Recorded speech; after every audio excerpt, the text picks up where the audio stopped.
You are a Locked On Braves postcast. Part of Locked On Sports Atlanta.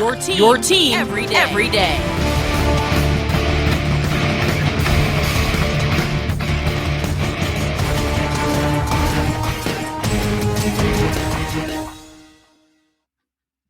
And hello and welcome into the Braves Postcast. Grant McAuley, joined by Jake Mastroianni as always. And of course, the Braves Postcast is part of the all-new Locked On Sports Atlanta. We're coming to you after a very big night for the Atlanta Braves, a big prospects debut, and it went quite well. And the Braves pick up an 8-4 victory to grab a 2-game sweep of the Boston Red Sox. So lots of stuff to get into.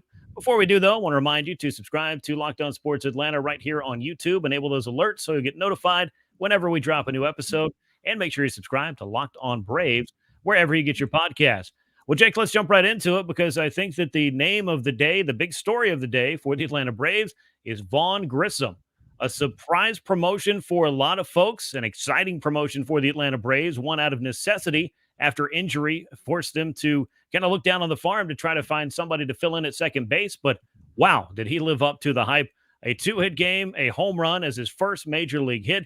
You had to be impressed by what this kid did in his first day on the job.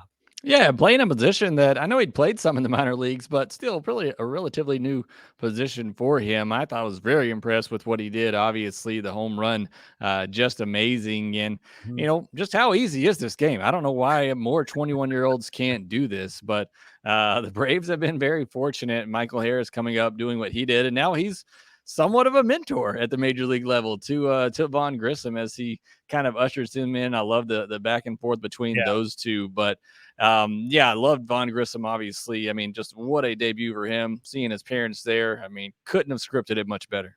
Yeah, absolutely tremendous and crazy and great to see these two guys, both of them 21 years old. I tweeted this earlier in the day. You might be surprised to know that Vaughn Grissom's actually a couple of months older than Michael Harris, but both of these guys making the jump from Double-A, so very similar when it comes to their trajectory towards the major leagues.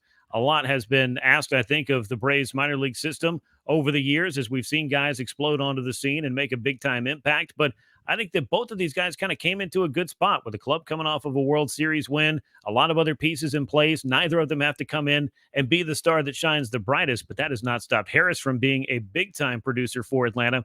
And it doesn't look like Vaughn Grissom is going to be stopped either when it comes to having his opportunity to have a moment in the sun. And he certainly did on this night. Congratulations to him.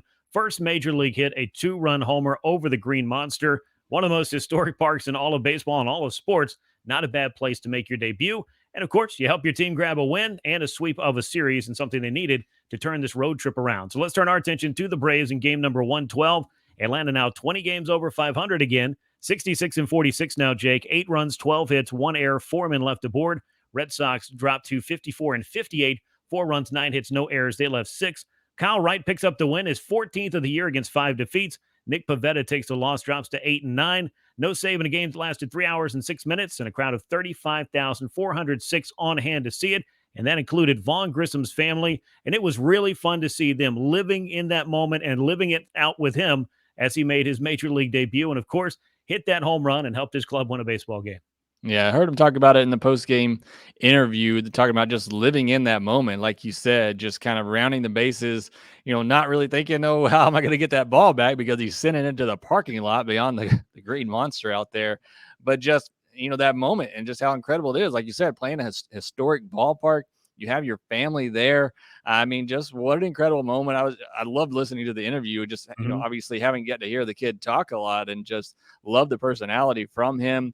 And there was an interview with him earlier in the year. He's talking to Michael Harris, who got called up and said, look, it's the same game. Just be you, play your game. And I think he's coming up with that mindset as well that Michael Harris has, that, it is a game. I'm talented. I can do this. Just play my game. And I feel like, if he comes up with that same mindset, you're going to get humbled at times. This game will do that to the best of them. But, just having that confident mindset, I think if he can do that, I mean, look, it's one game, but he has the opportunity to be a really big piece for this Braves team down the stretch to help them, hold on to a wild card spot, continue to fight for the division and into the postseason possibly as well. Yeah, he really does. He has a key role to play here, and the opportunity is right out there in front of you, and that's what you do play the game for as you're going through the minor leagues, is the opportunity to go on to that next level. Well, kid, there's no level higher than this one, and you're playing for a club that's in the heat of a pennant race and looking to get back to October and do what it did last year. So to have an opportunity to be up here, some 6, 7, 8 months later, is a pretty big opportunity for a kid, and he certainly earned it in the minor leagues, hitting well over 300, 14 homers, 27 steals, an OPS of near 900. Just under 100 plate appearances at Double-A, so might have been somewhat surprising, but the Braves have shown if they believe there's somebody down on the farm that can help you, then they're not going to look at him and just play the service time game and say, hey, wait until late April of next year. And I'm glad they didn't, because I think Vaughn Grissom was, in fact, the best overall option talent-wise to help out the Braves. And if you feel like the player is capable, has the talent, and can handle it, then why not give him the opportunity? And the Braves did just that. So a big day for him. 2 for 4, a home run, 2 runs knocked in on that homer. Couple of runs scored as he grabbed an insurance run late as he came across the plate on Dansby Swanson's single. Also stole a base. So at that point, you're just filling up every column if you're Vaughn Grissom. And what a day for him at 21 years old. He's the 3rd youngest player in the big leagues. Michael Harris still the youngest player. And for Vaughn Grissom, first Braves player with a home run in his debut, and for his first hit since Austin Riley did this back in 2019. He joins a pretty good list. I mean, a lot of other big Braves debuts with home runs in their first game. I don't know if anything will top being in the house for the Jeff Francoeur one back in 2005. Jason Hayward on opening day of 2010. A lot of great moments for some Braves in their first games, and Vaughn Grissom's name is now on that list of first hit, first homer, first game, all that good stuff. Great to see him get all of that out of the way. We got a lot more to talk about, though, here on the Braves Postcast. We're going to talk about Kyle Wright's performance, some of the other big key hits in this game, and maybe from an unlikely source one of those came from. We'll talk about that in a moment. But I want to remind you, Coffee AM is the official sponsor of the Braves Postcast. Coffee has never tasted so good, and Coffee AM is an Atlanta-based small batch coffee roaster. If you go to coffeeam.com/lockedon today, you can take a look at their full menu of coffees, teas, and gift sets. That's coffeeam.com/lockedon. And make sure you use the code Locked On at checkout, and you can get 15% off your first order there as well. That coupon code is Locked On. Make sure you check it out. coffeeam.com/locked on. Coffee AM is the best small batch coffee roaster in America. As far as what the Braves were doing offensively speaking in this game, Vaughn Grissom was a big part of that. But how about Marcell Ozuna? We talked a little bit in yesterday's postcast, if you heard that audio on Locked On Braves, that Marcell Ozuna has been searching for some hits for a while. Jake, he broke an 0 for 21 streak with a 3-run homer of his own in the 4th inning. The Braves have not had a whole lot of luck. Marcell has not had a whole lot of luck. Eddie Rosario could have been out on strikes, ended up drawing a walk right before that. But I guess the Braves just had the good fortune on their side in this game. Yeah, I mean, they'll take all that they can get. And for Marcell Ozuna, look, you check out his Baseball Savant page. There's a lot of red there. When the guy makes contact, he hits the ball really hard. There is no questioning that. But it's what he does in between those at-bats when he makes that hard contact that really makes it hard to keep running him out there in the lineup. But again, make no mistake, he'll run into 25, 30 home runs a year. You put him out there in that lineup. And this was a big home run for the Braves. Obviously, it got them on the board. So, I mean, it's much needed. Again, hopefully it gets him going. He's certainly capable of going on a hot streak and doing that. And I think he's going to continue to be in the lineup because of what they're paying him.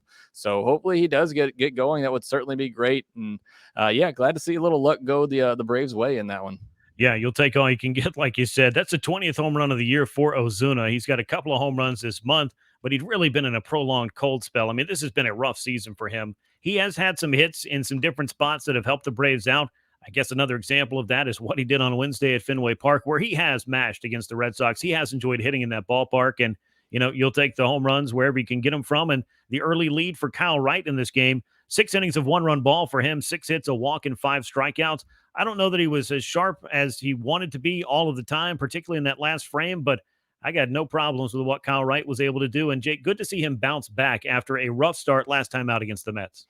Yeah, I mean, you look at his line, 6 innings, 6 hits, a walk, 1 earned, 5 strikeouts, and that's a good lineup. I've been talking about that on the podcast, the fact that this Red Sox lineup, they're not a good team overall. They're playing in the toughest division in baseball, and they can hit. They have some major league hitters in that lineup. So I thought it was a good outing from Kyle Wright. Got a couple of big double plays there. Vaughn Grissom, again, in the middle of those double plays, turning those again from a new position. So, again, I loved what I saw from Kyle Wright. A good performance out of him. 77 pitches. I thought with all the innings the bullpen threw yesterday that Snicker may have pushed him another inning, but like you said, I think he was kind of tiring out there at the end, so probably the right decision. But maybe not so with what happened in that 7th inning. But Well, overall, I thought it was a good outing from Kyle Wright for sure. yeah, and every once in a while, a starter might not throw as many pitches, but it may just be one of those days where everything is just for some reason more difficult. I thought Wright was maybe down a couple of miles an hour fastball wise, but I liked the way that he attacked that lineup, and he was out there throwing strikes and very economical. Got a lot of ground balls, 12 of them, I believe, and a couple of double plays, which were big for him as well. The defense looked good behind him. There was the one error by Dansby early, but that didn't deter Kyle Wright from striking out the next batter and getting out of trouble. So he did what he needed to do in this one. Dylan Lee, I think, every once in a while you're going to run into a tough day and run into the wrong hitter at the wrong time, and gave up that 3-run homer that made the game a lot closer at that time. But how big was the Vaughn Grissom homer at that point, as it was pretty much a difference maker in the game? And of course, Marcell Ozuna, not only with that 3-run homer, but he delivered a sac fly a little bit later. He had 4 runs knocked in on the day. He had Eddie Rosario 1 for 3 with a run knocked in as well. William Contreras and Dansby Swanson both with 2 hits, and Dansby knocking in Grissom later on for yet another insurance run in the Braves half of the 9th inning, as Raisel Iglesias was able to close things out. Lost in perhaps the excitement of everything that's going on with the debut of Vaughn Grissom, we need to talk about the debut of Kirby Yates. He didn't pitch a lot, but he was able to come in the 7th inning, get it over to A.J. Minter to take it over from there, and A.J. looked good on this night as well. But good to see Kirby Yates get in there on his first day with the big league club, make his Braves debut as well. Yeah, it came in a 1-run game. I think obviously Snicker would have liked to ease him more into a lower leverage situation coming back. But yeah, I mean, not a lot from him. Obviously need to see some more before we consider him a high leverage type guy. But I mean, again, over 2 years since the guy's been pitching the big leagues, just great to see him out there. And again, like Grissom, could play a vital role for this team down the stretch and in the postseason. Yeah, different kind of role. But when you start looking at the names in this Braves bullpen and the capability some of these guys have, it has gotten awfully good since the trade deadline. When you think about adding in Raisel Iglesias, now you've added in Kirby Yates. What we've seen out of Tyler Matzik, at least lately, in the velocity, the uptick there, you feel pretty good about the group the Braves have back there, along with Minter and Kenley Jansen. And not for nothing, Dylan Lee has had far more good outings than bad outings this year. You're just going to have a rough one every once in a while. Now, the news of the day, of course, for the New York Mets is they continue to win. They beat up on the Cincinnati Reds, so the Braves are still 7 games back. Atlanta now 3-4 on this road trip after dropping 4 out of 5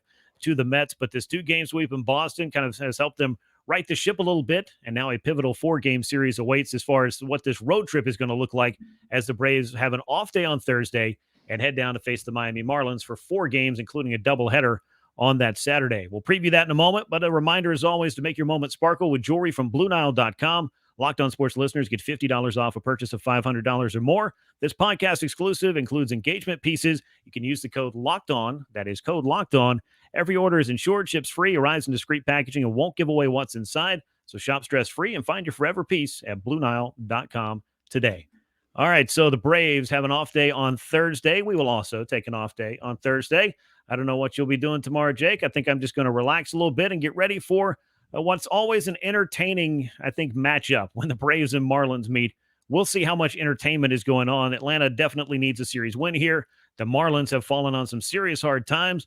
The Braves don't have to see Sandy Alcantara in this series, so that's a net positive overall. But they do have to see Pablo Lopez, and Atlanta has not announced a starter for Game 1. It could be Max Fried.